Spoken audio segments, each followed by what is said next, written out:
যার বিয়ে তার খবর নাই, কিন্তু পাড়া প্রতিবেশীর ঘুম নাই। বিষয়টা কি এমন হচ্ছে কিনা আমি বুঝতে পারতেছি না। কারণ কথা বলবো ভারতকে নিয়ে, আমরা বাংলাদেশি মানুষ, তো বুঝতেই পারতেছেন, অনেকেই কমেন্টস করতে পারেন ইন্ডিয়াকে নিয়ে আমাদের কথা বলার এত কি আছে। কিন্তু ভারতীয় যে চিন্তামুক্ত, বিষয়টা কিন্তু এরকম না। আপনারা যদি খেয়াল করে থাকেন, এশিয়া কাপের যখন তারা দল ঘোষণা করেছিল, যখন শুভমন গিলকে তারা দলে নিয়ে আসলো অ্যাজ এ ভাইস ক্যাপ্টেন, তখন কিন্তু ভারতীয়রা বলেন বা আমরা বাংলাদেশিরা বলেন বা সকল ক্রিকেটের বিশ্বের মানুষের কিন্তু মোটামুটি একটা বিষয় কিন্তু শিওর ছিল, শুভমন গিল ওপেনিং করবে, সেই সাথে অভিষেক শর্মা ওপেনিং করবে। কিন্তু দেখেন তাদের ব্যাকআপ ওপেনার কোন ধরনের কর্মকাণ্ড করছে। তিনি মুখে কোনো কথাই বলেন নাই, তিনি ব্যাট হাতে কেরালা প্রিমিয়ার লিগে বিধ্বংসী পারফরমেন্স দিতেছেন। তিনি সেঞ্চুরি করলেন, তিনি 60 করলেন, তিনি 70 করলেন, এমনকি 80 সম্ভবত করছেন। তার স্ট্রাইক রেটগুলো যদি দেখেন 170, 180, সুতরাং বুঝতেই পারতেছেন সঞ্জু স্যামসন কিন্তু এখন প্রবল দাবিদার হচ্ছেন তিনি যেন এশিয়া কাপে ভারতের হয়ে খেলতে পারেন। কিন্তু বিষয়টা এতটা সহজ না। এখন যদি সঞ্জু স্যামসনকে খেলান, তাহলে দলের ভাইস ক্যাপ্টেন কি বেঞ্চে বসে থাকবে? আবার যদি আপনি তিনজনকেই খেলান, ধরেন অভিষেক শর্মা খেললো, শুভমন গিল খেললো, এমনকি সঞ্জু স্যামসনও খেললো, তখন কিন্তু তিলক বর্মার কি হবে?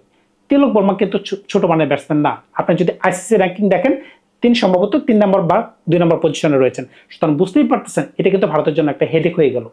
অতিরিক্ত ভালো মানের প্লেয়ার থাকা কিন্তু একটা দলের জন্য ভালো হইতে পারে, আবার কিন্তু কম্বিনেশনকে নষ্ট করে দিতে পারে। আপনি যদি বাংলাদেশের দিকে তাকান, বাংলাদেশের ওই ধরনের কোনো চিন্তা নাই। তানজিদ রয়েছে, এমন রয়েছে, আমরা জানি এই দুজন আমাদের জন্য বেস্ট ওপেনিং প্লেয়ার, এমনকি Liton Kumar Das as a backup. সুতরাং বুঝতেই পারতেছেন বাংলাদেশের চিন্তা নাই। আপনি যদি শ্রীলঙ্কার দিকে তাকান, কুশাল মেন্ডিস এমনকি পাথম নিশাঙ্কা দুর্দান্ত খেলতে পারতেছে, তাদের কিন্তু চিন্তা নাই। কিন্তু যাদের বেশি অপশন রয়েছে, বেশি ব্যাকআপ রয়েছে, অতিরিক্ত বেশি ব্যাকআপ থাকাও কিন্তু একটা চিন্তার বিষয় যে আমি কাকে রেখে কাকে খেলাবো।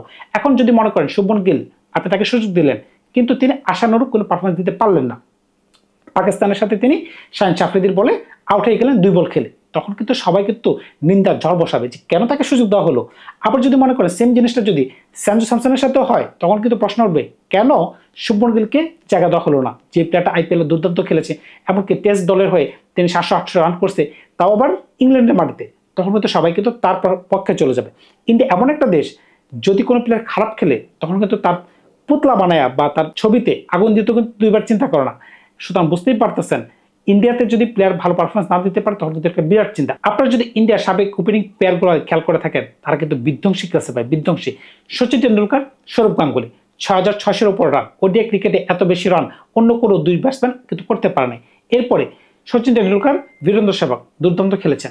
এরপরে আপনি যদি খেয়াল করে থাকেন রোহিত শর্মা, এমনকি মিস্টার আইসিসি শেখর ধাওয়ান, তারা কিন্তু দুর্দান্ত খেলেছেন। সুতরাং বুঝতেই পারতেছেন এই জায়গায় কিন্তু যদি এই দুজন যদি ভালো খেলতে না পারে এশিয়া কাপে, অভিষেক শর্মা, শুভমন গিল কিংবা সঞ্জু, তখন কিন্তু তাদেরকে প্রশ্নের সম্মুখীন হইতে হবে। সুতরাং কেউ কিন্তু কাউকে ছাড় দিবে না। এখন আপনারা যদি বিশ্বের অন্যতম নামি দামি যে ওপেনিং প্লেয়ারগুলো রয়েছে তাদের দিকে একটু দেখেন, সবাই কিন্তু খেলার মানদণ্ডটাকে সামনের দিকে নিয়ে গেছেন। আপনি যদি ইংল্যান্ডের দিকে দেখেন, একসময় টেস্ট করতে নিক নাইট ছিলেন। আপনি যদি অস্ট্রেলিয়াতে যান, আপনি খুঁজে পাবেন অ্যাডাম গিলক্রিস্ট, ম্যাথু হেডেন। আপনি যদি আবার কালো বিতরণা সামনে জাসুরের কথা বলেন, ওডিআই ক্রিকেটটা কি তারা চেঞ্জ করে দিচ্ছেন। প্রথম 10 ওভারে যে খেলাকে 4-6 বন্যা বসে দিতে হয়, তারা কিন্তু সর্বপ্রথম এই খেলাটাকে এভাবে নিয়ে আসছে। আবার যদি আপনি পাকিস্তানের দিকে তাকান, একটা সময় ছিল সাইদ আনোয়ার, শাহিদ আফ্রিদি, একজন ক্লাসিক্যাল, একজন মারমুখী। সুতরাং বুঝতেই পারতেছেন ওপেনিং প্লেয়ার কিন্তু খুবই গুরুত্বপূর্ণ। খেলার বেঞ্চমার্ক কিন্তু তারাই কিন্তু সেট করে দেয়, টোন কিন্তু তারাই সেট করে দেয়। আমরা দেখেছি ইন্ডিয়ান মাঝখানে সচিন যেভাবে খেলতেন, কিংবা বীরেন্দ্র সেহবাগ খেলতেন, এমনকি হেডেন যেভাবে খেলতেন, পন্টিং না, অন্যান্য প্লেয়ার যারা ওপেনিং যারা খেলতেন, তারা কিন্তু খেলার থেকে একটু সামনের দিকে এগিয়ে নিয়ে যেতেন, 4-6 বন্যা বসা দিতেন কিংবা এক প্রান্ত ধরে রাখতেন। এটা কিন্তু ওপেনিং প্লেয়ারের কাজ। এখন টি-20 ক্রিকেটে ভারত কোন ধরনের সিদ্ধান্ত নেবে, কাকে বসাবে, কাকে খেলাবে, সেটা কি সঞ্জু হতে পারে, সেটা কি শুভমন গিল হতে পারে, নাকি সেটা অন্য কোনো প্লেয়ার হতে পারে, সেটা কিন্তু আমার মাথায় যেমন চিন্তা আসতেছে, সেটা কিন্তু ভারতীয়দের মাথায় চিন্তা আসতেছে। এমনকি কোচ বলেন, দলের ক্যাপ্টেন সূর্যকুমার যাদব বলেন, এমনকি তাদের সিলেক্টর অজিত আগারকার, তার মাথায় কিন্তু একই ধরনের চিন্তা রয়েছে। কেউ কিন্তু চিন্তার ঊর্ধ্বে না।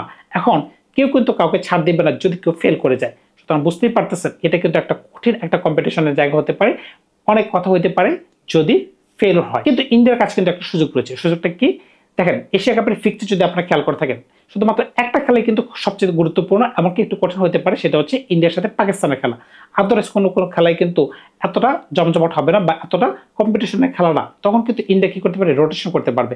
এক ম্যাচে শুভমন গিল খেললো, এক ম্যাচে সঞ্জু স্যামসন খেললো, এভাবে তারা রোটেশন করতে পারবে। তখন কিন্তু দলের মাঝখানে যেইটা মনে করেন যে উপযুক্ত ব্যালেন্স নিয়ে আসতে পারবে, সেই ধরনের দল কিন্তু তারা পরবর্তী ম্যাচগুলোতে খেলাতে পারবে। সুতরাং বুঝতেই পারতেছেন এখানে এতটাও চিন্তার বিষয় নাই কিন্তু ইন্ডিয়ার জন্য, যতটা আপাত দৃষ্টিতে বা খালি চোখে মনে হচ্ছে, কিন্তু ভিতর ভিতরে একটা চিন্তা থাকবে, যদি আমি খেলি আর যদি ভালো পারফরমেন্স না দিতে পারি, বিশেষ করে পাকিস্তানের সাথে, তখন কিন্তু সবাই কিন্তু ছিচি করবে যে তোমাকে সুযোগ দেওয়া হলো, তুমি কিন্তু পারলে না।